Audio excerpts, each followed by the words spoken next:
രക്ഷിതാക്കളുടെ കൂട്ടുകാരൻ. ഞാൻ അവർക്ക് ഒറ്റ കഥ പറയാം. പോവല്ലേ തെറ്റിയ തെമ്മിക്കുക. മുത്തുനബി ഒരിക്കൽ മുത്തുനബിക്ക് അല്ലാതെ തന്നെ പ്രത്യേകിച്ച് കുട്ടികളെ. മുത്തുനബി ഒരിക്കൽ ഒരു സോയാബീൻ്റെ വീട്ടിൽ പോയി. സോയാബിക്ക് ഒരു കുട്ടി ഉണ്ടായിരുന്നു. മുത്തുനബി കണ്ട ഉടനെ ആ കുട്ടിയെ കോടിയെടുത്തു വെച്ചു. അപ്പോൾ സോയാബി അബ്ദോത്തോടെ ചോദിച്ചു, നബിയെ അങ്ങ് എന്ന മകൻ ഉമ്മത്തോ? ഞാൻ ഇന്നോട് എന്ന മകനും എത്തിയിട്ടില്ല. അപ്പോൾ നബി പറഞ്ഞു, നിങ്ങൾ കുട്ടികളെ തേയിക്കണം, തേയിച്ചാൽ മാറ്റം പോരാ, അത് പ്രേരിപ്പിക്കണം.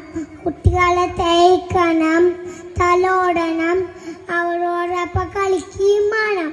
ഇത് നമ്മുടെ മുത്തുനബിക്ക് ഒത്തിരി കഴിഞ്ഞു. ഇത്രയും പറഞ്ഞോട് ഞാൻ എൻ്റെ കഥ അവസാനിപ്പിക്കുന്നു. അസ്സലാമു അലൈക്കും.